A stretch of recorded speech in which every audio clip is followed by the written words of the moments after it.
pussy. Hey, yeah, wine and dine me, private jet me, yacht day me, star day me, designer bag me, diamond ice me, brand new house me, 'cause I'm a wifey, magic pussy.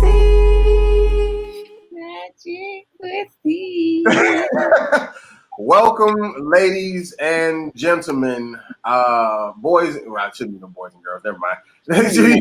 Boys and girls, listen to this. You're inappropriate. Okay. Welcome to another episode of Do You Mind If I Call You Bitch? The platform for the sisters with the AH at the end. Speaking of niggas. Platform for the black women of color to be able to come and represent their hood, represent their shit, talk their shit, get it off of their chest or breast, however you want to call it. Is that appropriate to say? Can I say get it off your breast? Or would that be guys and girls both have chests. Gotcha. We just have breasts on our chest. Maybe if I had to ask, that probably should have been my answer right there. So got the homie here, of course, straight out the 305. Dade County all the way live, 365. You know how we ride. It's Meggie Megs here with all the energy, all the vibrato, all the gravitas. Gravitas. Isn't that the word? I watch Malcolm Marie. I'm sorry. I'm on my big word shit right now, okay? Get on your podcast, okay? Watch that and then do a review on that shit, okay? Because Twitter was in an uproar this weekend. Oh, really? Gotcha. Yeah. Oh, did you watch the Super Bowl? Were you into that, the whole game situation, or no? I'm a girl. Fuck. Well, I mean, I'm just saying, but you like guys, so I'm saying you could have like been with somebody who was watching. And there were no guys to invite me to watch the Super Bowl, so why would I watch it on my own free? I didn't know that. I'm just saying that all I'm saying is don't act like there was no slight chance for your eyes to have been laid on the Super Bowl game. Like interest may not have been there, but it's a big enough game, and you don't live in a box with just women. Like you live in a world where there's men. You could have went to a bar. You could have done anything. You could have been over somebody's house. They just happened to have the game on. You just had. I'm currently in my brother's house, and he definitely was watching it. And he was like, "Hey, you're not gonna watch the Super Bowl?" And I was like, "Ew, no!" Like even the halftime performances weren't even worth. Yeah, I heard it. I heard it wasn't that good, but I'm not. Pretty trash. If I'm not in the shitting on black people. I just when something bad happens, I just move on. Right. As you should, instead of harpering and picking at the snap like we do. I just don't love to pick at it. Yeah. Yeah. I had no interest in the Super Bowl whatsoever. I mean, Jasmine Sullivan and her performed like the national anthem or something like that, which I just saw the clips of it online. That's how I feel about any major event these days. I'll just catch it online tomorrow. Right. Yeah, Jasmine Sullivan sung that anthem, and her song, it's like, what is it? Oh America or whatever, Oh Sweet America, whatever the other, like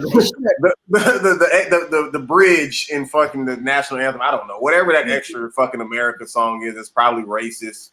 Who knows? I should have been singing the Negro National Anthem if y'all want to make a political motherfucking statement. They did though, but it was Alicia Keys did it, but it wasn't live. It was like a pre-recorded like music video thing that she did, and they played. No, trust me.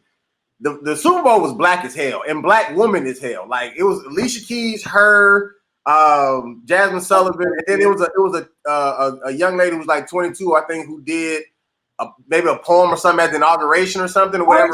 She came back for the Super Bowl. Oh, that's cool. She did. Like I mean, it was lit. Like no, they made it black. Like it was black. Let me tell you something right now. These little Caucasians better hide your pearls because these coming out. Yeah, okay? These coming out in every last one of these platforms. Your big ass Super Bowl was black as fuck. It was black last year. Was it black last year? I mean, not like this, no. Because but this is the first Super Bowl since 2020. you know what I'm saying? Like, because the Super Bowl was in February of last year, so it happened, and then the pandemic, and just say that all the Black Lives Matter, you know what I'm saying? So it had already happened. It's the first one since then. So I'm saying that to say, so it had no reason to to do it before now. You know what I'm saying? They didn't ruffle our feathers until 2020, and now everything will be black as shit, which is fine because I appreciate that. And I don't, because I was even talking to my sister. I was wondering like how much influence did Jay-Z have with it? You know what I'm saying? Like, because you know he's in charge of like just say the entertainment halftime performance. So I know he chose that, but I'm saying in the sense of like all the entertainment. Like, did he get the you know, ask them to get the girl who did the poem? You know what I'm saying? The Alicia Keys. Like, I wonder, like, was all of that him, or was that just a collective thing that the NFL themselves? That was Beyonce. But I'm saying Jay-Z, but just anybody black, or was that the NFL? Were they that conscious, or were they just receptive to what was told to them? You know what I'm saying? No, I can't imagine that they are that conscious, because they completely ignored Kaepernick again. Because I feel like they had a kneeling or like take a knee commercial, and there was like no sign of Kaepernick. And I just feel like these are all things that I've read on Twitter, because you know I didn't watch the shit. But it was like a slap in the face to Colin Kaepernick. Like, you don't have a Nike commercial with niggas taking a knee, playing during the Super Bowl, but yet this nigga's taking out a job from the NFL. Nor has the NFL done anything, at least that to my knowledge, and if they have, you know, forgive me if I'm wrong, but they haven't done anything. They haven't used their powers to help combat what he took a knee for, which was the police brutality against, exactly. So, you know, I mean, you know, that's another podcast. That's another podcast for another day. We're on another fucking tangent right now. Right. Because I almost got mad. I started getting the vein right. I was right there with you. We can go there today. Fuck them. No, on the little pre-typed out shit. Right. We can go there today.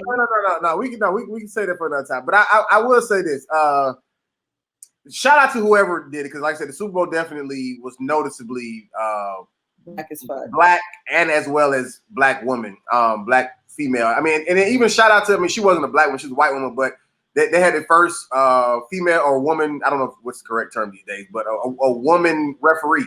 She was she reffed the Super Bowl, which I didn't even know there was any women refs in the NFL at all. So yeah, she did, and I think the Buccaneers has a female coach on their staff, and they have quite a bit of black coaches on their staff too, like in high positions, like coordinators and stuff too. Yeah. So wow, that's news to me.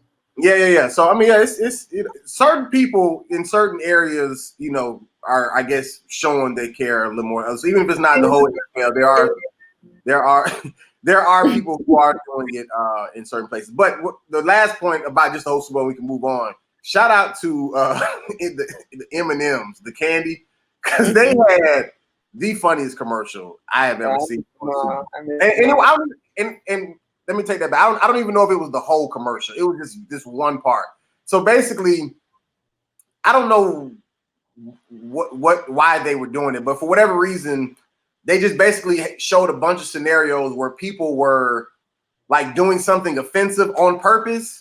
And then like apologizing with a bag of M&Ms. So like the dude would be on a plane and like kick the back of the dude's seat in front of him. He'd be like, it's here. Sorry for kicking your seat on purpose. And then somebody else was like, sorry for doing this on purpose, whatever.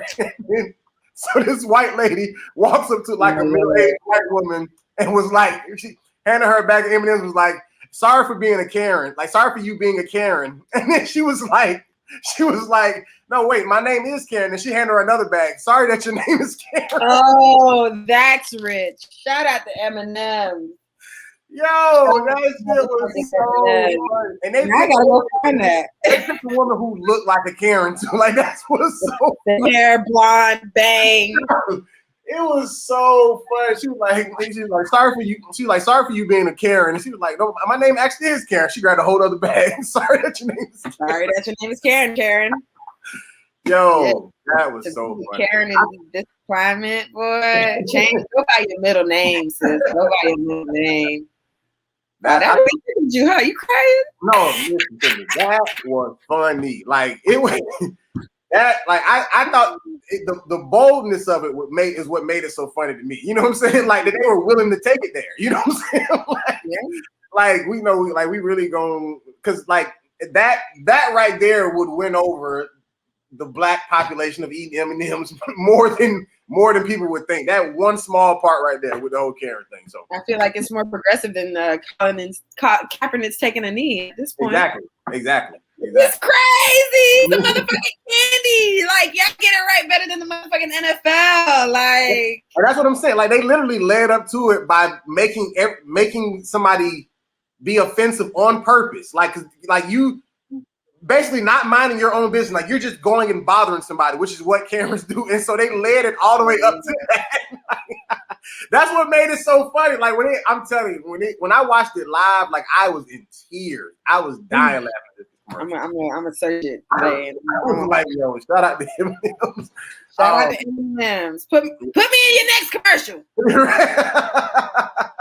I can be funny too.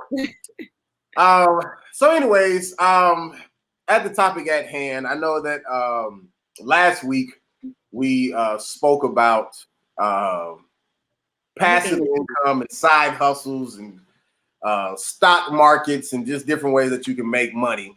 And we're not going to harp on this too long because we have another main subject that or question or even just a topic that you wanted to educate me on. But to kind of wrap up last week, I did want to just ask the simple question of the definition of an entrepreneur, right? Right.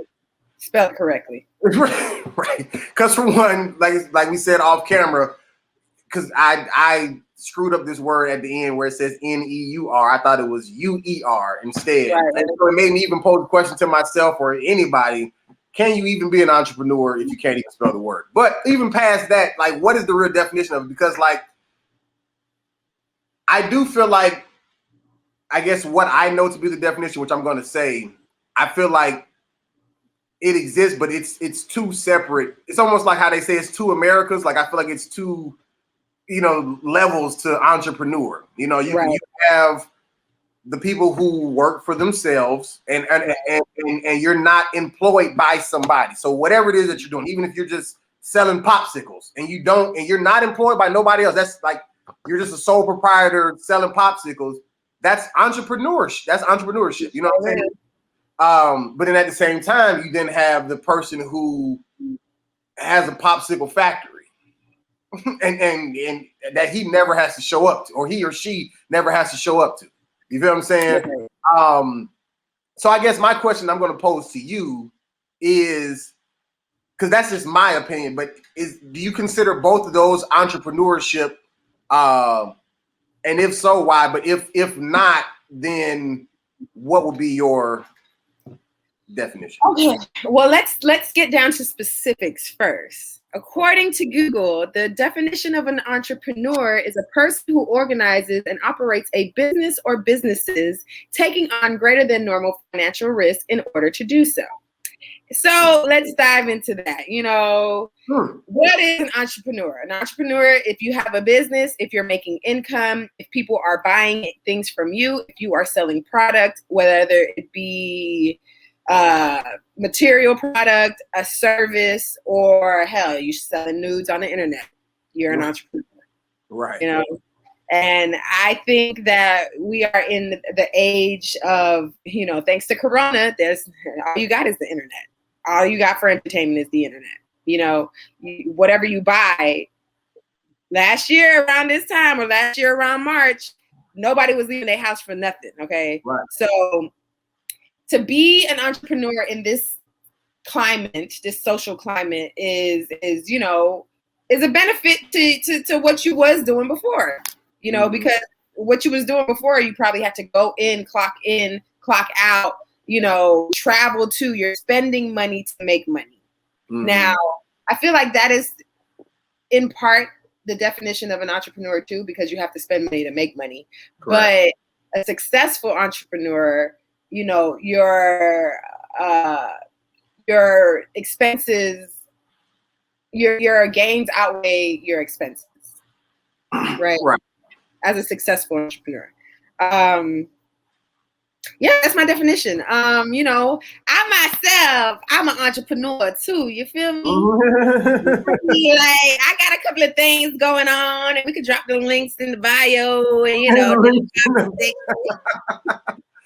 But before we get to your entrepreneurial gigs, do you agree that both of those, I guess, like, just as long as you're making money is what you're saying, but then there's that's just one level, but then there's a such thing as a successful entrepreneur. So you don't think that one is not really entrepreneurship. And the reason why I'm asking, even to the point of that definition that you just read, because the main part that stuck out to me was the very ending where it said, like, take financial risk.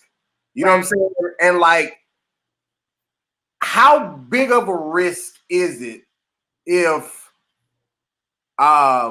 like let's just say, like, if you grow a following on YouTube or whatever like that, but you're allowed to stay in your parents' house for free. You know what I'm saying?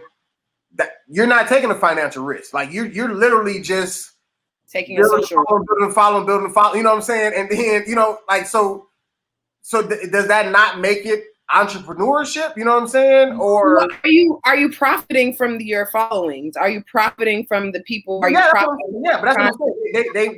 They're making money, but I'm saying, but there was no financial risk, and that's what you know what I'm saying. Like, that's why that stuck out to me so bad. Because I'm like, dang, if Google or whoever made that definition is saying, because it said the person who can organize whatever, blah blah blah blah.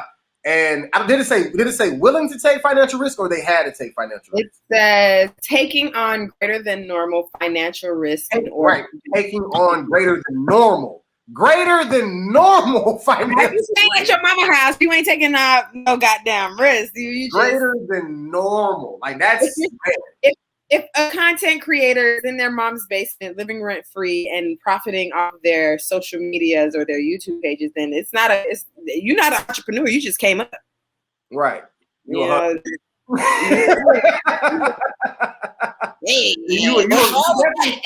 definitely a go-getter, but but I guess, and maybe it can lead to entrepreneurship, because just say that they use that money and they invest in growing their business, hiring or whatever like that.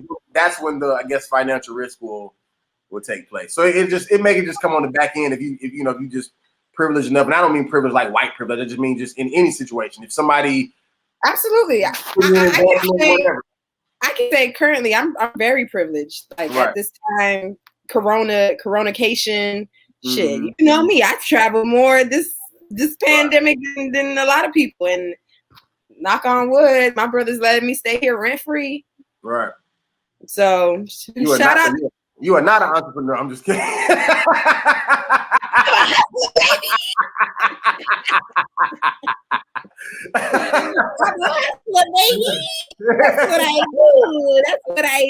what I do. But that ass, like, from a long time, as soon as I started working, I've always been a Jamaican with 7 jobs. But now we in a panorama, so I can't work. Yeah. And listen, if my privileges come to me, then don't hate on my blessings. Shit. No, that's real. That's real. I mean, I feel like Black people need to let that go. Like, and this is another Black tangent, but it kills me when when you raise kids, like, you don't want your kids to grow up in the hood, but then you feel like anybody who didn't grow up in the hood is, what I'm saying, it's kind of like less than of some sort, or, you know what I'm saying, or just. It's like, oh man, I mean, you grew up in the suburbs, you ain't had to struggle like me. Like, we both millionaires, but I had to get it out the mud. Maybe I don't like the mud. I mean, but are your kids gonna have to get out the mud? Right, and they're not. So all that means is that just say if I was Carlton Banks or whatever like that just means that my dad did in his time what you are doing right now in your time for your kids. Right. You know what I'm saying? Different times, different situation, different circumstances. Yeah, but at the same time, hey man, you're up, right? And, you know, your kids are gonna be up, right? That's what I'm saying. Like I don't get how you want better for your kids, but you feel like anybody who didn't have to get to that point like you did is less than don't deserve it. So that means your kids don't deserve it. You know what I'm saying? Because trust me, if I got $1 trillion to leave if I only had one kid and I had $1 trillion to leave them, like I'm leaving them the whole trillion. Yeah, because what are you gonna do with the money? You better not even know what a job application is. You hear me? Right. Like you better keep making me trillions after this trillion that I just right. you.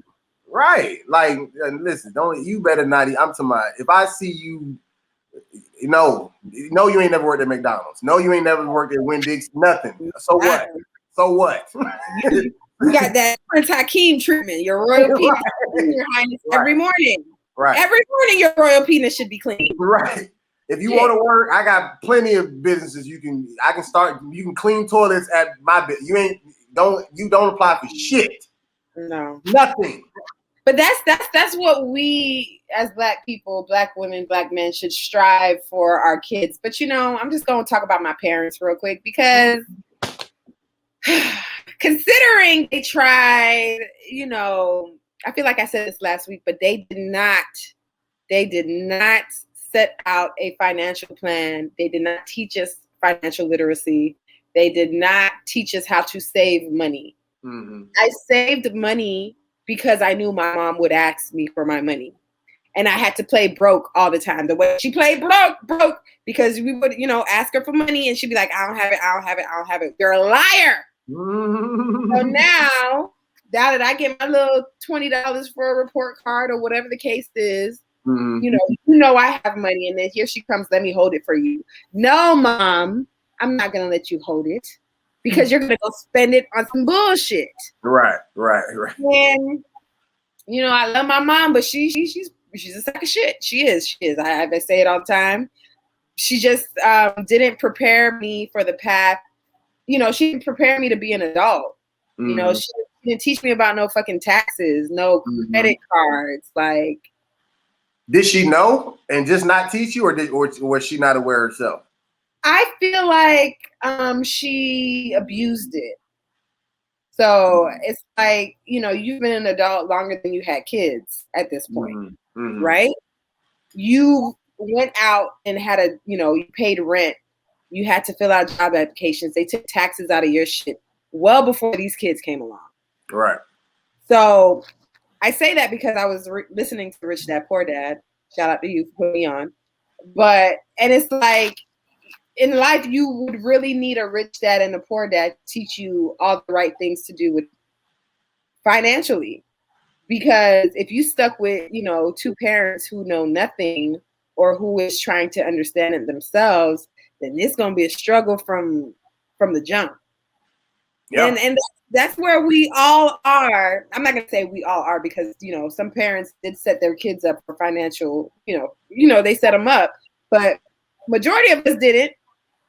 Majority of us went to college, racked up a whole bunch of credit card bills, a whole bunch of student loans, graduated from college, looked for a job that's going to pay off these loans, pay off these credit card bills. Maybe you fix your credit at some point, and now you have to start your adult life.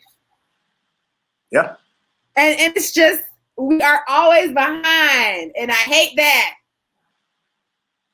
Yeah, but it's you can only when you're in a marathon that, like, when they shot the gun for everybody to start, like they was like, hey, y'all just sit at the starting line for 400 years while the rest of them run. Right. And then now y'all free to go. Now it's y'all turn to go. Yeah. After I made 2 laps. So we're just now, you know what I'm saying, taking off from the finish line to, you know what I'm saying? And not just now, even back, just say, with civil rights and everything they fought for then.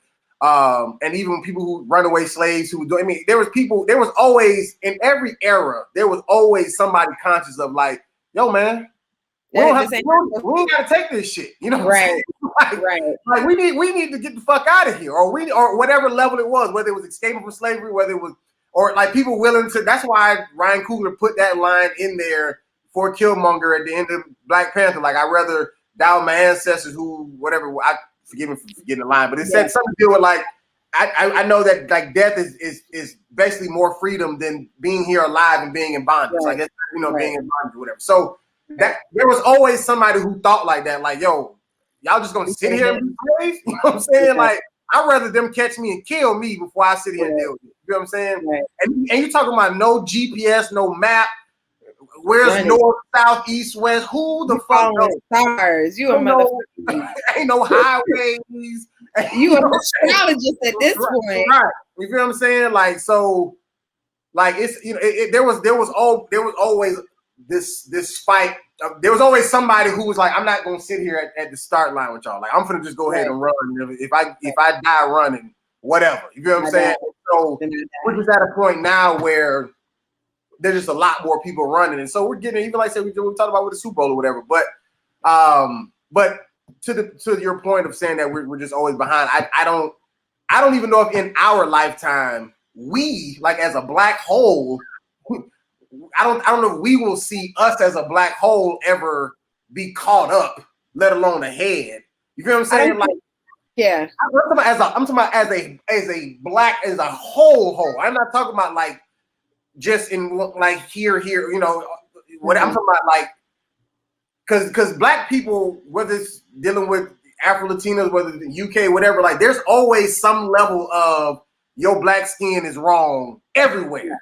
You know what I'm saying? Yeah. So that's what I'm saying. Like, I don't know if we'll ever see, hopefully we could, but like that as a whole be a thing. But I think by the time we die, God giving us long lives, I think we can see it at a way better place. You know? Oh yeah, I think it's possible. I think it's happening.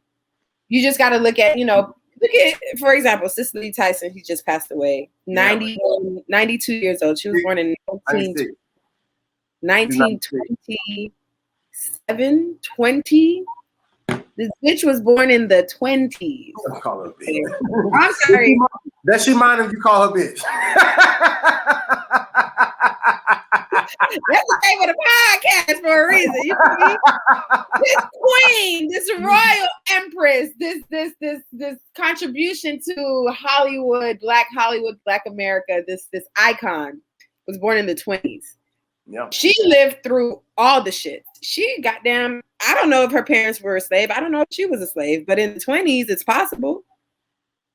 Oh, I'm sure if she was born in the 20s, I'm sure her parents, definitely her grandparents, but I'm sure her parents was somebody was involved. If not slave, they probably was born into it at least, and then or they were the free man, or they were one of the free men. Right.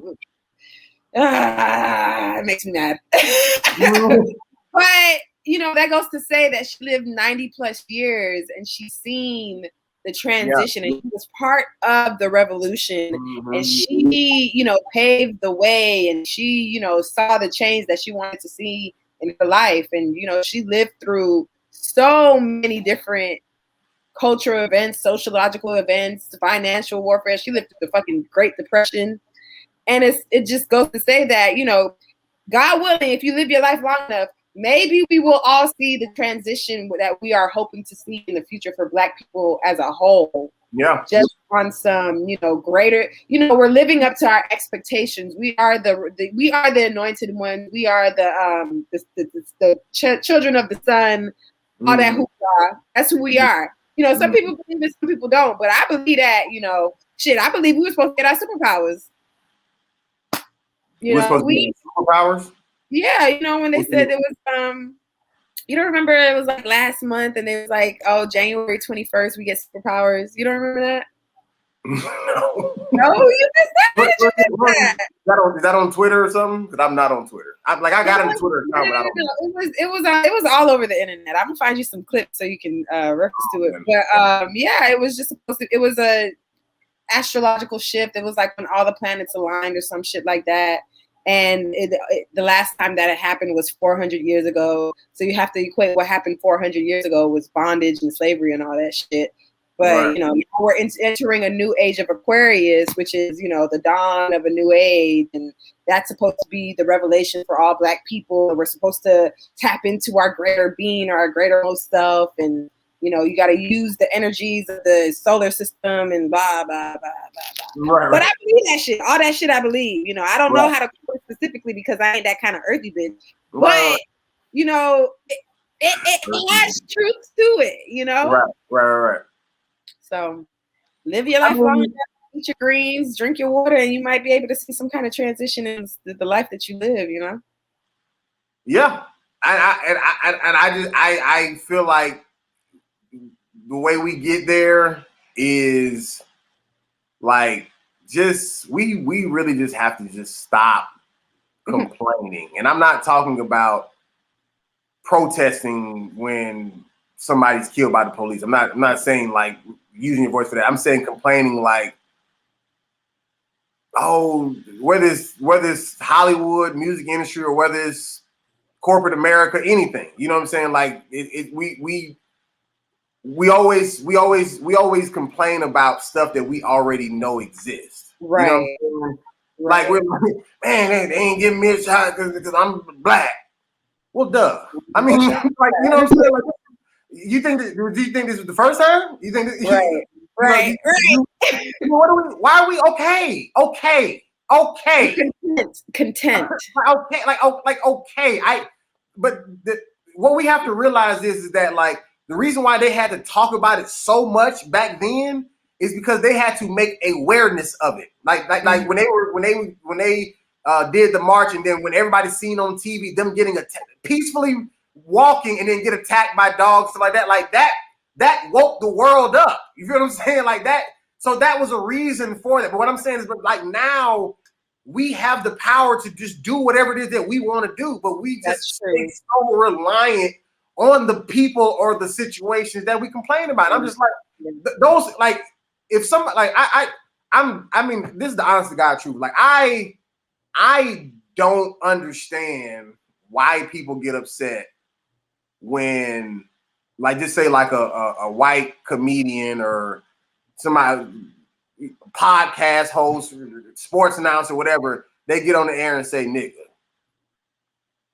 Are you mad that they said the word or that they said it on the radio? Because he been saying that shit. You know? Like, you think somebody just randomly just thinks of words that they never say? Is if you never say superfragilocalifragilisticexpialidocious on the regular, you're not gonna just get on air and just be like, yeah, man, fuck these supercalifragilistic. I've got a superfragilocalifragilistic day.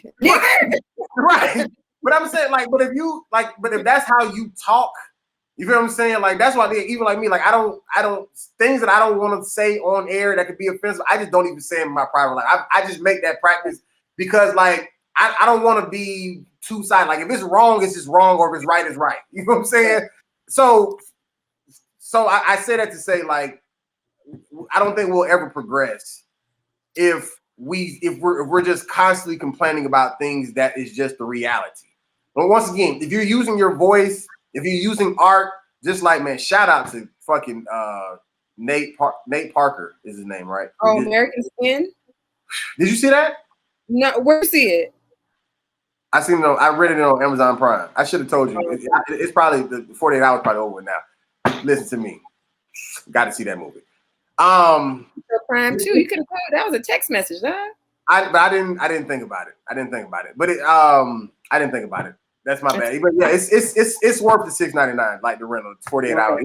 Yeah, it's definitely a huge conversation piece. But like I said, if you're using art or whatever like that to make points, to make, you know, to help people, I get that. But I'm saying the people, like when you sign the contract to work wherever, like I said, Hollywood, whatever the occupation is, whether you a celebrity or whether you 9 to 5, when you sign that contract to work there, you knew what it was when you signed up.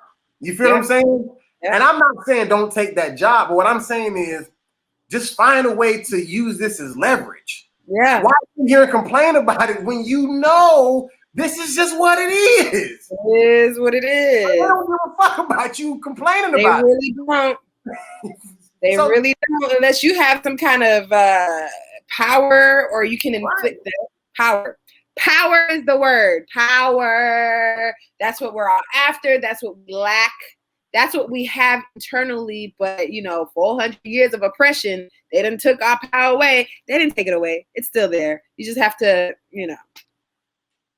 Yeah, and it's especially now. That's what I'm saying. Like, if this was 1920, I get it. You know what I'm saying? Like there was people fight. That's why even like the movie One Night in Miami, or even even like with Ma Rainey's Black Bottom, like those movies that were set just say in the 50s, 20s, whatever like that.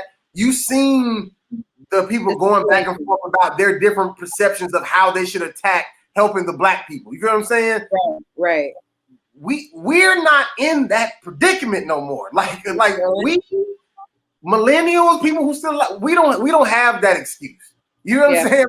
Like yes, we definitely have to be cautious when dealing with the police, or what you know what I'm saying, or cautious if you in a racist white town in Alabama or whatever like that. You don't need to be just say running through a white neighborhood just jogging with a hoodie on because you cold. You know what I'm saying? Like, yeah, those things still exist. But what I'm saying is, I'm mainly talking about continuing this race and getting ahead, like dealing with occupation, dealing with just whatever that we have much more control now than we've ever had. And the fact that we're still trying to complain about it as opposed to just going ahead and doing something about it, it's baffling.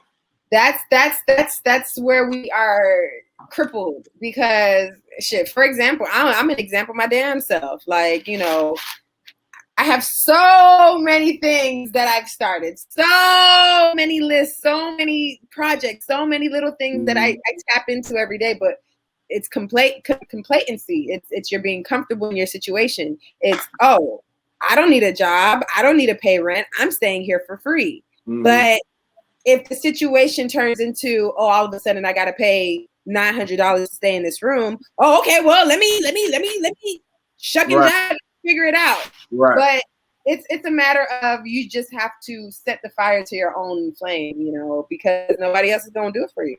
Yeah. Nobody else. People's going to encourage you. People's going to give you words of wisdom. People are going to be like, "Oh, you're so great. You should. Well, can you help me? Can you help me?" And that's another thing. Sometimes people, I'm going to say, because I can only speak for myself. It's overwhelming. It's overwhelming, the things that you do, even though it might seem minute or little to other people. But just getting started, you don't know where anybody's mental. You don't know where they are mentally. You don't know what they're living through. You don't know their current situation. You just see something that could potentially grow them as a person or an artist or whatever the case is. Right. You're offering a suggestion saying you should. Okay, I should, but how? Okay, I should, but what are the means to get it done? You should, but can you assist me? Can you help me? And if you can't, that's okay. But give me some words of encouragement so I can start my day and get this done. Right. I just think collectively, we are our own crutch. God damn it. Everybody calling me today. I'm on a shit.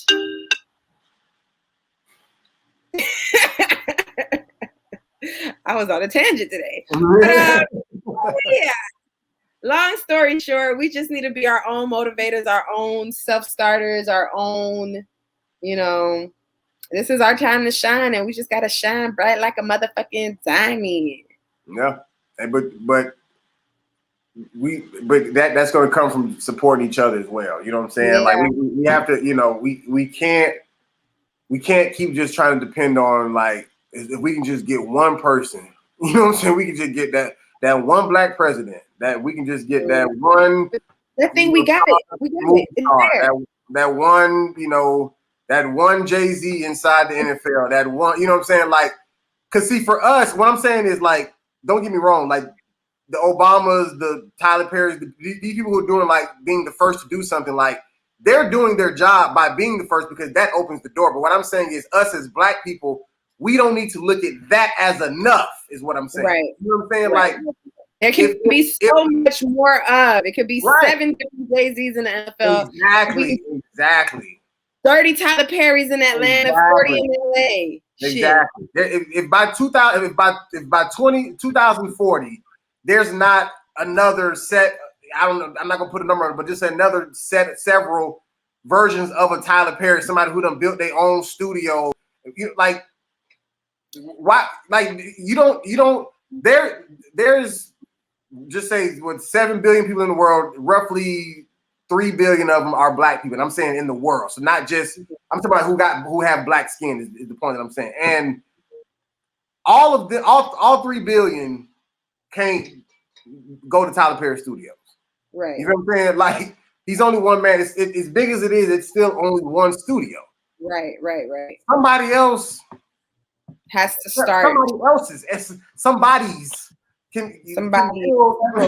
can build more studios because, like, you know what I'm saying? Like, Tyler Perry, he has hired more than enough people, and he's still doing that. But there's more people who need opportunities. You know what I'm saying? If we think, oh well, Tyler Perry did it, boom, we can just go to him. No, you can still do your own, and not to compete with him, to help the whole agenda.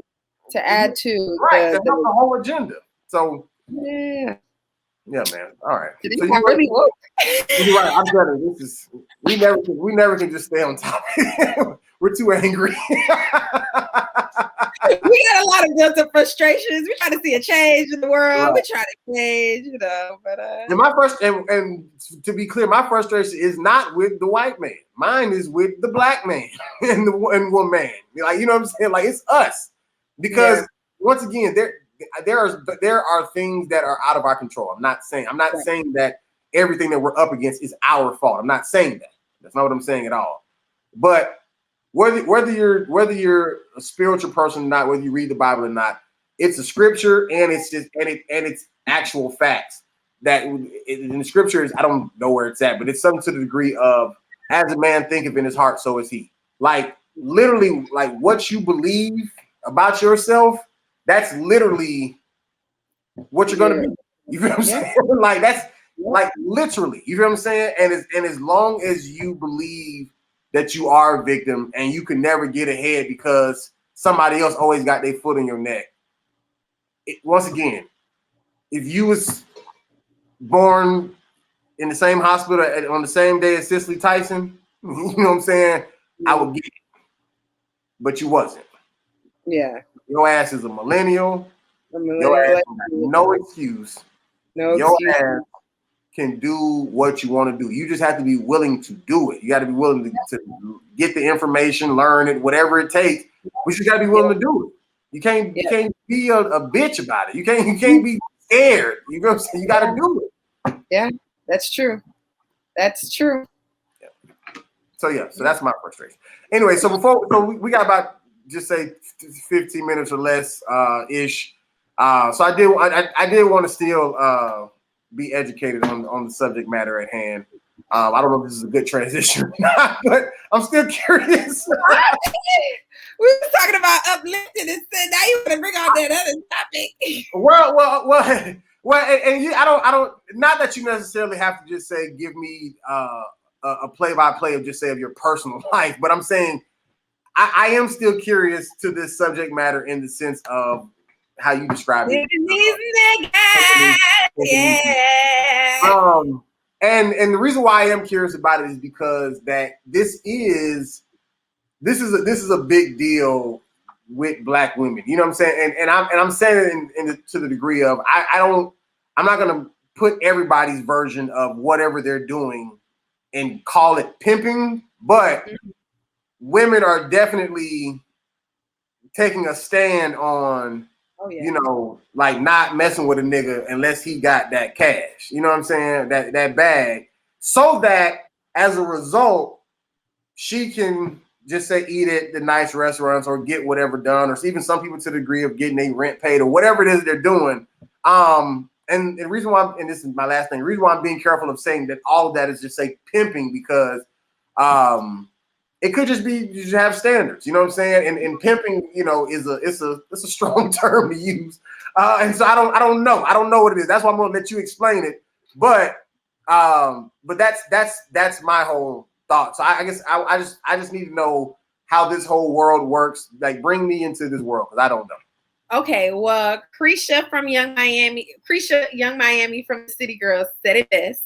She said, I'm gonna teach you how to pimp these niggas. Make them think you love them, take his money, then you dip on niggas.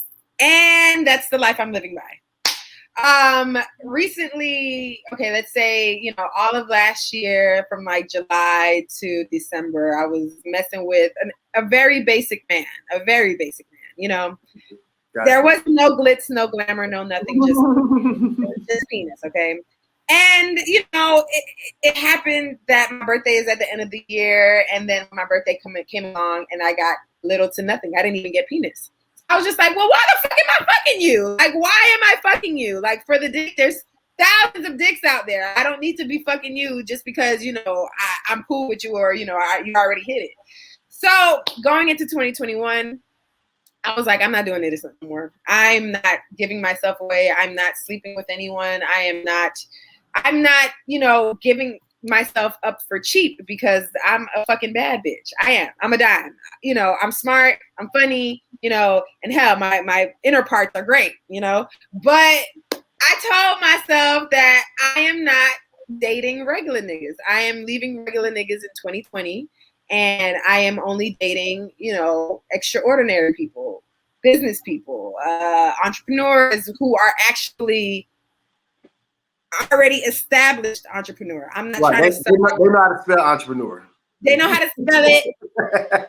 They got their LLCs. They been had their LLCs. You feel me? Bitch, can I be put on your payroll? Like, can I get a stock dividend of your company? Like, what's up? Because like, I'm not fucking these regular niggas just for a nut. I'm not doing it no more. I can't do it no more. I don't have it in me anymore. So how I pimp these niggas, I'm taking the sugar baby route. I'm dating old men. I am going on their yachts. I'm going to the 5-star restaurants. I'm stroking their little egos. And, you know, if in a perfect world, my sugar baby would be an attractive old man with great dick. But we don't live in that world. You know, we don't live in that world. At least I haven't came across that man, that attractive older man, rich with great dick. I haven't came across him. He probably doesn't need a sugar baby. He's probably knocking him down. Right. If he's there, he already wiped it up. That guy exists, but he just don't need a sugar. He just like I got 6 bitches. Right. And you know what? Listen, I don't mind being one of the 6 bitches as long as I'm compensated accordingly. I've said it before. I'm gonna say it again. Oh my I am not opposed to being in a relationship for financial gain. I tried being in a relationship for connection, for romance, for, you know, we vibe, we're on the same page, we're synergetically inclined. Fuck that bullshit. Right. No. Pay my bills. I got a car that needs to be shipped from California to Miami. It's gonna be $1,000. I need $1,000. Can you give me $1,000? No? Okay, well, I don't need to talk to you. There's millions of apps, millions of horny old men that just want, you know, attention and conversation. Right. So give them the little attention, give them the little conversation, stroke their little bullshit ego, tell them how handsome they are if they look like a fucking toad. It don't matter. Just have your talk game right, okay?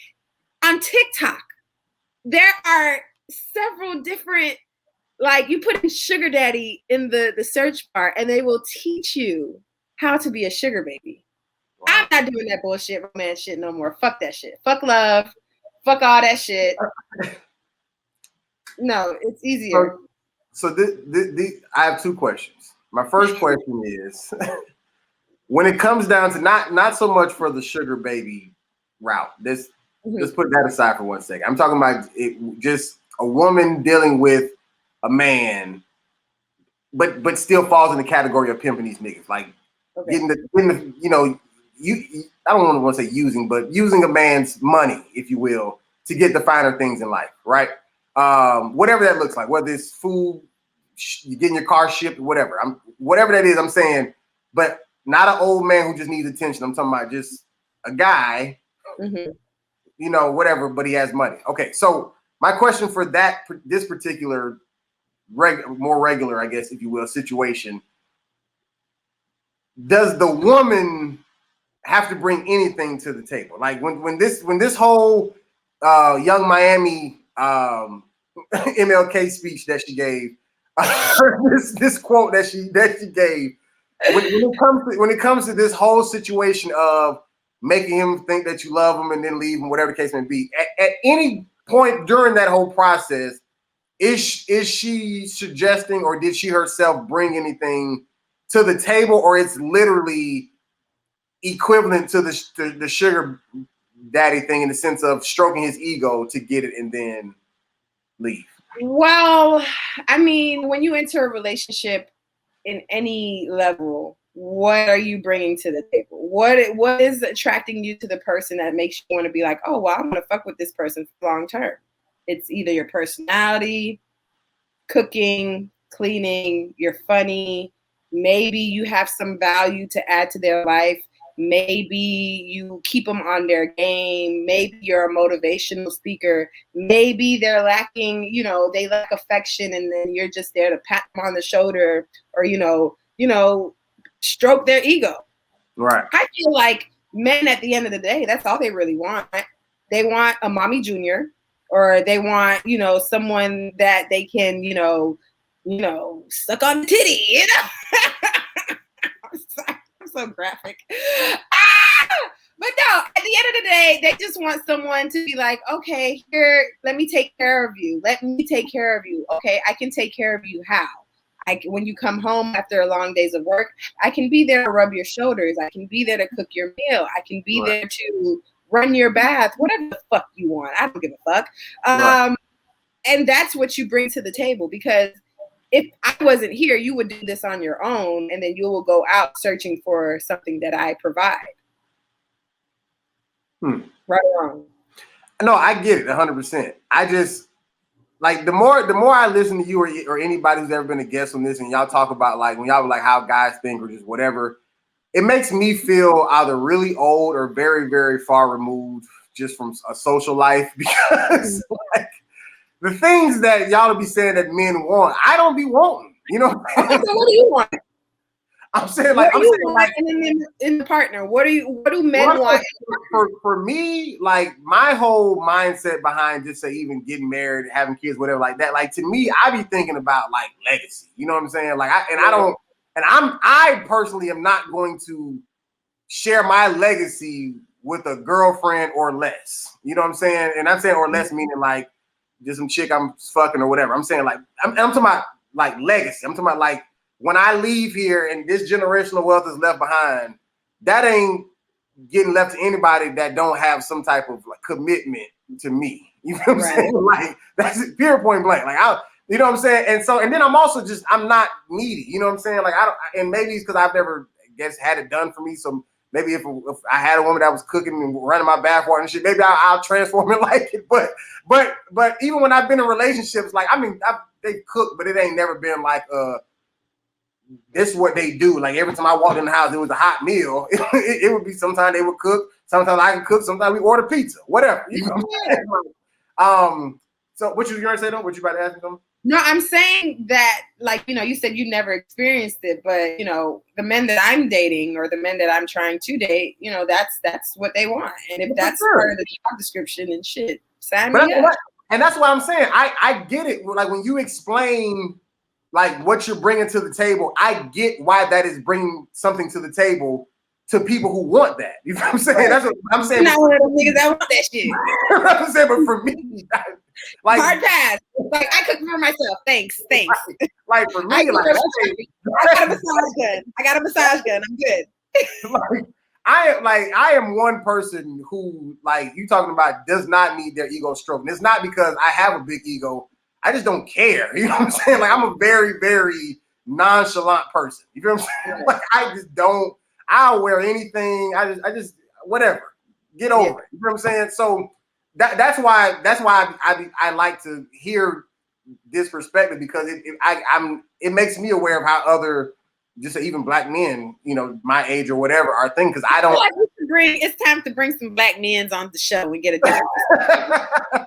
Yeah, we need to hear their perspective. Because I'm telling you, like that's what I'm saying. When you be saying stuff, I be like, man, maybe I'm just really out the game, because like I don't. You know what I'm saying? But at the same time, I've never been like rich on that either, to have money to, Like the most money I've ever had was when I was in the Army, and I had a relationship then, but like I ain't never. I mean, even then I didn't do it, but I never, I guess, been in a position to just say buy a girl a Birkin or something, you know what I'm saying, or take her to Nobu or whatever. That ain't never been my life, regardless. Like the fastest we've ever. What if you enter a new tax bracket, and then let's say you still have this nonchalant attitude, but now you're in a whole nother tax bracket, you're in a whole nother playing field. You know, you running in different circles, and you know your life is changing, and your life is, you know, it's just you. You know, you're so nonchalant about it, you don't care. But then at the end of the day, it's just you by yourself. Like you don't feel the need to share your. I mean, you say no, but you don't feel the need to share your lifestyle with someone. No, I'm saying I do, but I'm saying I want to get married though. That's what I'm saying. Like that's why I'm saying like there's that's why I was saying there's no girlfriend or less in my mind that would ever even be in a position for me to just be like splurging on them. Like if I meet a chick and we just smash and whatever like that, and we go out to eat, yeah, like I'll pay, sure, whatever. I'm not talking about that, but I'm saying like, but like if that same woman need her, just not you, but I'm using you as an example. Need her car shipped from LA to Florida. I mean, that ain't my problem. You know what I'm saying? Like, I ain't got nothing to do with it. And I feel like, ooh, we are on two different spectrums on that. But this is what I'm saying. But before you give your piece, what I'm saying is she has access to my money in the sense of, like I said, like we kicking it. Like once again, there's no relationship. Like literally, after you get done smashing it, you can go to a whole other man's bed and do what you want to. Like this, we're literally on smashing terms, is what I'm saying. But if I like call you up and like, hey, you want to go get something to eat, I wouldn't make you pay or I wouldn't make you drive. I you know what I'm saying? Like I would be a gentleman in the situation. I feel like you're having confusion in that. I feel like a lot of people do that, and I feel like that's where we are confused as far as like relationships and you know situationships, because we would much rather just be in a situationship with a person that you could call up and fuck. That was my life last year. I just call up and fuck them. But then at the end of the day, when it comes down to your birthday and a nigga that you've been fucking for 6 months doesn't do shit with you or for you, then why are you fucking? What? And that's a very good question, because my whole thing is, and you can believe it or not, I am very honest when it comes to with dealing with women. Like even when I was in college, I went through a whole heartbreak situation, like literally graduation day, whatever. So I knew when I went to college, there was never a chance of me getting a relationship. You know what I'm saying? Mm-hmm. But I also never wanted to be like have the bad rep around school, like I'm just dogging bitches. You know what I'm saying? So I always was honest with them. I would just tell them, like, listen to me, I'm telling you right now, like I know you like me, something like that, but I'm not getting a relationship. So like the furthest we're gonna go in intimacy is sex. And if you feel like you're gonna have sex with me and then be able to change my mind later, it's not gonna happen. Some people try, some people get, but whatever the case may be, they knew. You feel what I'm saying? Like I ain't leading nobody on, especially not at the age of 31. Like you're gonna know what this is. And once again, I'm just different than the rest of the world because I'm over here, you know, just old man stuck in a young man's body. But either way, like I'm just very upfront with people. So for me, like you will know by the time your birthday came up if we at the place of birthday gift. You know what I'm saying? Right. Like you'll know.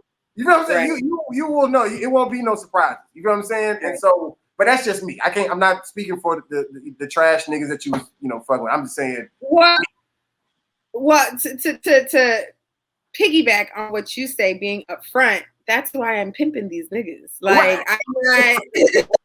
Why would I invest my time? Why would I give up my body if I know I'm not going to be compensated? Right. I don't want to seem like a prostitute, but at the end of the day, you just said it. You know, you're going to be upfront with these bitches. You're going to be like, hey, if you think you can change my mind after we fuck, you won't. And I'm like, well, you can keep me as long as you like, as long as my time is compensated accordingly. Right. You know? Right. If it's not, if it starts to fizzle, if I'm not getting, you have to keep the same energy you started with. So if on our first date, you take me out to a 5-star restaurant, We end up going shopping. You spend $600 on me. The next date, I'm gonna assume the same thing. Right.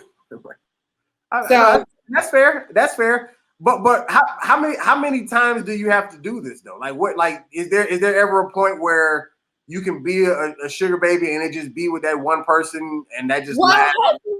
Hopefully. I mean, Lord knows I'm not trying to pimp 50 niggas. I'm not trying to do that. I don't want to do it. It's too much.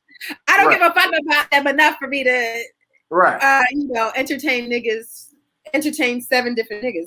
But at the same time, they don't stick. They don't stick. They do something to fuck up. The money runs low, or they stop with the gifts, and it's like, well, why? This is what we agreed to. Right. This is the arrangement. This is what we talked about. So once that changes, please don't think I'm going to be here after that. But that's what I'm saying. So there's really no like guaranteed longevity. It's almost kind of like acting. Like you're waiting on another movie to be shot so that you can audition and see if you get the part. Yep, and that's my life. I'm a full-time actor. Even though, I would love to fall in love. I would love it. But I'm saying, but why? Okay, but I guess my bigger question is why do you feel like it's necessary to hang your hat as far as like your hat of success on relationship? I guess like because I feel like you're choosing like either love or success as opposed to like. Like most people just choose like I just either want to love or have sex, and you're almost choosing like I either want to be in love with somebody who just actually has money, or I want to not love somebody who actually has money. But it's still why is love and success? I guess the two conjoining things is what I'm trying to figure out. Or the two things that are opposing each other. Well, no, they're the two things that you're combining is what I'm saying. Like you're not like we're not having a conversation about just marriage or not, or just rich or not. We're having a conversation about who you marry determines just say your tax bracket. You feel what I'm saying? So I guess so that's why I even asked about the longevity, because I'm saying let me even ask like this. Is your heart and success as far as love heart, like falling in love heart and success, are they tied together? Or is that just No, not for me. I have a vendetta against love. I feel like love is fabricated, man. I have not had growing up, there wasn't a successful example of a loving relationship. My parents got divorced. Knock on wood, my brother and his wife, they're going on 10 years, but they shit was a little rocky too. That's not the type of love I want. Every example of love that I've been given, if real life love, not TV love, real life love that I've seen has been a struggle. But you're talking about only in relationships. Only in relationships. You've seen love with friends, or you've seen love. Oh yeah. I'm talking about romantic male and female relationship, growing with each other, building whatever, all that fuck shit. I have a vendetta against it. Like I myself been in love twice in my life. One was like right after high school love, and then I had a mature relationship, and that shit was I wasn't in love. I was there for weed and dick. Right. I was in a relationship for 2 years for weed and dick. Okay. Right. And it's like, as you grow, it's like, well, do you really need love in your life? Like, it's great. Romance is great with another man, and but at the end of the day, I want to be financially secure. So okay, all that love shit can come at the end after we in a mansion, okay? And it's my money. And that's another reason why I be like, oh, you want to shoot this club up? Okay, well, give me $1 million. Right. Okay, but this is what I'm saying though. So for one, I'm going to disagree with you by saying love is fabricated. If you just don't like love, or you just whatever, that's one thing. But love is definitely real, but love is hard because love is unconditional. And the one relationship that everybody, I don't care who you are, you put conditions on is your just say your spouse or your significant other relationship. Because like you could love your mom, you know what I'm saying, and just like you had ill will, towards her, just say in certain areas, but that never stopped you from loving her. You feel what I'm saying? Right. Because with your mom, you have unconditional love. You know what I'm saying? Like she would almost have to like, kill your hamster or something. You know what I'm saying? Like whatever. But like for the most part, like people who you love in your life, and this is anybody, not just you, it's anybody. Like people who you love, things you love, like even just say celebrities. Like there's people who still love R. Kelly because they just attached to him like that. You know what I'm saying? Like or Bill Cosby, whoever. Like you can. Some people can just do no wrong in your eyes. You know what I'm saying? If you love them, whatever case. So love does a lot of things like that. But what I'm saying is when it comes down to relationships, because love is unconditional, all of us, we all have something like I can love you through everything, but if you cheat on me, I'm gone. That's not unconditional. You feel what I'm saying? Like You feel what I'm saying? Like that. So it's hard, is what it is. And marriage is hard, which is why it doesn't last, because you literally, and I've never been married, but like when I hear married people talk, like I understand why it's so hard to the degree of you have to be very, very, very, like probably the most selfless that you've ever been in your life. And when you've been yourself all your life, you know what I'm saying? And then now you have to share. You have to share that with somebody else and then learn how they are. And you normally would talk to somebody like this, but because they're this way, now you can't, like, you know what I'm saying? Like, or you're good with money, but they blow money. Your credit score good. They're shit. You know what I'm saying? Whatever it is, you go to church, they believe in the devil. You know what I'm saying? Whatever it is, like there's always something that you have to go back and forth with. You know what I'm saying? Right. And I think more than it being not realistic, I just think most people, which I don't disagree with per se, you don't feel like dealing with that shit. You know what I'm saying? Like as opposed to just being able to I dealt with this person, all right, man, done. Not this person, all right, man, done. You know what I'm saying? That's where that cycle comes from, because sticking with one person, whether that's a hard conscious decision to make on your own, as opposed to it being your child. Okay, well, that's your child, so that's already a connection there. That's your parents' connection. That's your brother, whatever like that. Or even with friends, you know what I'm saying? Like everybody has. I can say everybody, but most people don't have the exact same friend. Like all of their friends aren't from the sandbox. You know what I'm saying? Like you some from the sandbox, some from elementary, middle school, high school, whatever, college, whatever like that. But like everybody who you was cool with at a certain point in time, and I'm almost off my soapbox, but everybody you was cool with at a certain time, you're not necessarily, you may see them on Facebook, but you don't necessarily talk to them right now. And they was your best friend in elementary. You know what I'm saying? So the point I'm making is that if you just don't feel like dealing with the whole love thing, fine. But I do want you to know that real love do exist, and this is coming from somebody whose parents got divorced. You know what I'm saying? And and even while my parents were married, I never seen them be affectionate. I've never seen my parents kiss. I may have seen them hug once. Like my parents wasn't like, hugged up on the couch, leaning up against. I've never seen that. Never. But that's not what those examples are not like if that's what love is, I don't want it. Right. But I'm saying, I never seen them show any affection. Like I'm saying, at home, I ain't talking about in public. I'm saying, like I know. And then your parents. But they probably weren't. They got divorced. That's what I'm saying. Right. I don't know. But I get your question now. But I don't know if I don't know, because my parents got divorced when I was in like 5th and 6th grade. So it's not even like I was super old. So maybe they were already having problems by the time I was old enough to be aware. I don't know. But either way, what I'm saying is that I didn't get the best example of love, but I know for a fact that love exists, because I'm not judging it based off of just how it works in a relationship. Mm-hmm.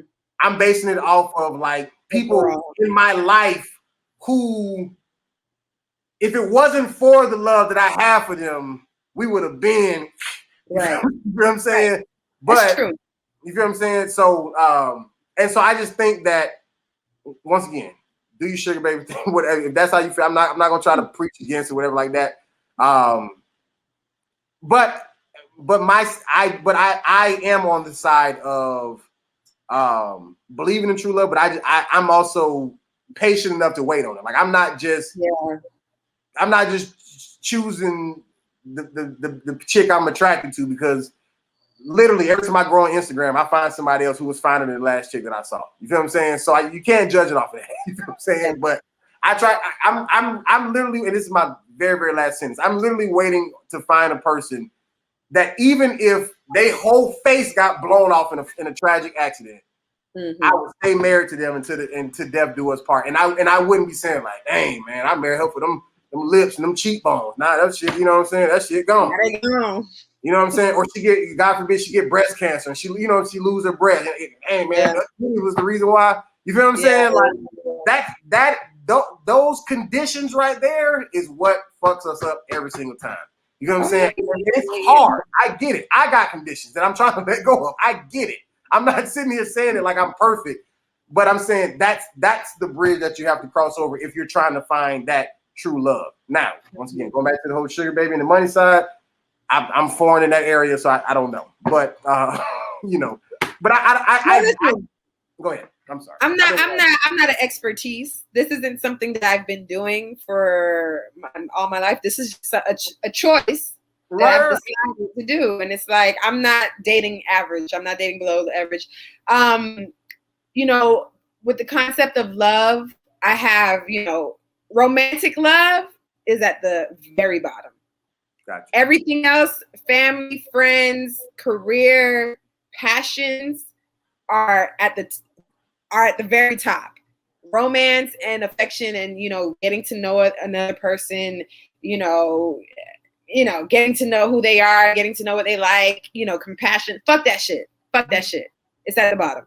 I feel like my time's been wasted when I have tried to, you know, romantically invest myself into somebody, when I tried to get to know somebody, when I tried to, you know, give them a part of me, give him, like bitches say, I gave him all my all. I tried that. He took it. He took it and ran. And then what was I left with? Nothing. So call me damaged, call me, you know, scarred, whatever the case is. But I'm sorry to cut up, but Meggie, but that's just like your career though. Think about how many times, and I'm not saying that this happened to you personally because I don't want to make it sound like you're like a failed actress or something. But think about like how many times the actress can go to an audition and not get it, or you know what I'm saying, or film something and it don't get picked. Like you know what I'm saying, like I'm saying like with relationships or business, anything, like you're always going to experience those failures before you get to the one that hit. I agree. But if I can control,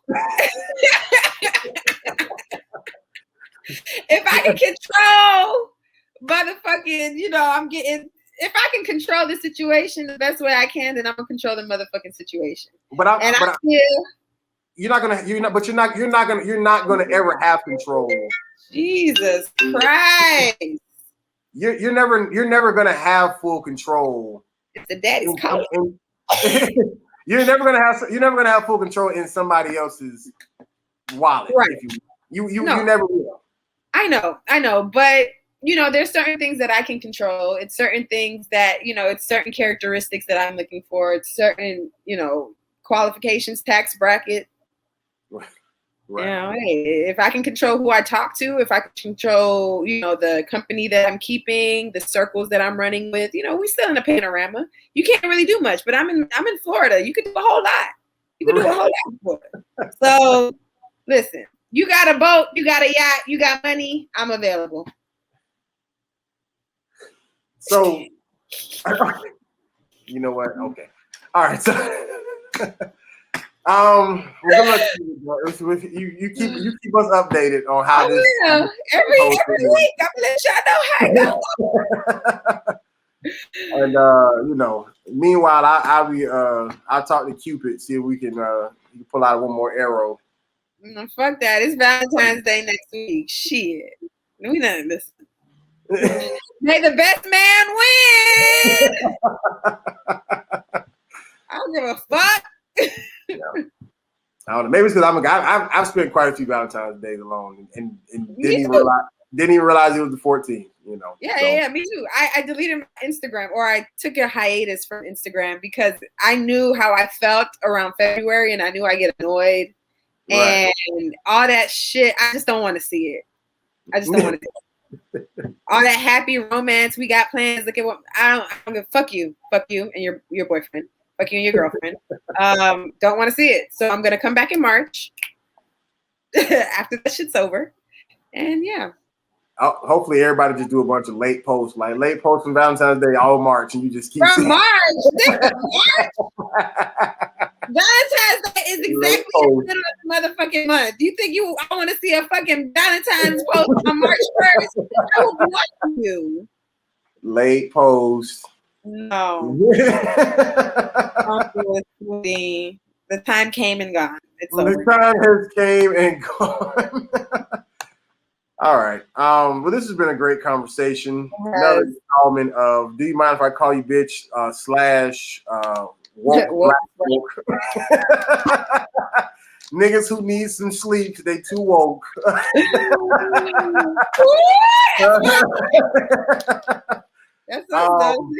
We don't know what this podcast is turning into. Yeah, just keep watching, keep listening. We have talked about it all. We go on tangents, but that's okay. You feel me? Well, happy Valentine's Day to anybody who's gonna be celebrating and all that good stuff. I'll be off the road by the time Valentine's Day hit, but I'll be probably getting some sleep, recovering from this cross country travels. Say it again. I said good luck with that. Yeah.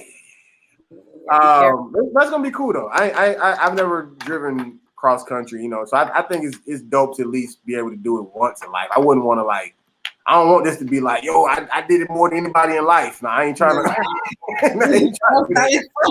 Right. But even when I moved out here, I flew. You know what I'm saying? So I didn't. Right. So I it'll be cool. So, either way, you go ahead and plug yourself away. Yeah. It's your girl Meggie Megs. You can follow me on Instagram at Megums. You can follow me on YouTube at Spa MMMSPA. You can see my massage content and my magic pussy by Nutmeg. It's on there too. You can go to my website www.MeggieCherilus.com. You can go to my merch shop, which is nutmegextraspicy.com. Got a lot going on, people. Support your girl. So I got this. Since you got a lot going on, I'm gonna go ahead and put the pressure on you on camera. When is Spa season 2 coming? Well, you come to Florida. Yes, Lord have mercy. Okay. No, I'm kidding. Right. Spa season 2. I don't have an infinite date. I don't have a set date. We can push for the summer. I like shooting in the summer. That way I have a lot of parts in motion, hopefully. We need to set a date. We gonna shooting for the summer. You can miss. We need to June. We need to shoot for a day in June. You don't have to choose it right now, but I'm saying you need to choose. Okay, I will choose your day. Specific. Next podcast. You need to say by this day. This is the first day we shooting. That way we know what we need to do leading up to that day. Okay, that's fair. That's fair, and I will round my console of artists and see what resources I got available to my disposal out here, and we're gonna get some shit done. June 2021, 6 episodes. Spa season 2 coming at you. Coming at you. All right, cool beans. So you can find this podcast on the chocolate. No, I'm trying to. No, I changed it on YouTube. It's called. No, because I have it because I'm rebranding the Chocolate Podcast Network, the Instagram and the YouTube channel, and so where I have all the podcasts that exist, including this one. It's if you already subscribe, it's the same. It's the subscription remains, but it's called Podcast Heaven. That was a simple name I just came up with, just so that because it's a bunch of different podcasts. So this is Podcast Heaven. Okay. You're a podcaster. This is where you live. You can get a lot of shit on that if you go to Podcast Heaven on YouTube. So that's what this will be for now. And then the more woke we become, I'll direct you to the new page because this is it's changing. So either way, thank you for listening. Thank you for watching. Follow Meggie Megs. I guess you can follow me at I Am the Golden Ticket. I'll explain all that later. But either way, man, follow us, call us, beep us if you want to reach us. Yeah, Kim Possible.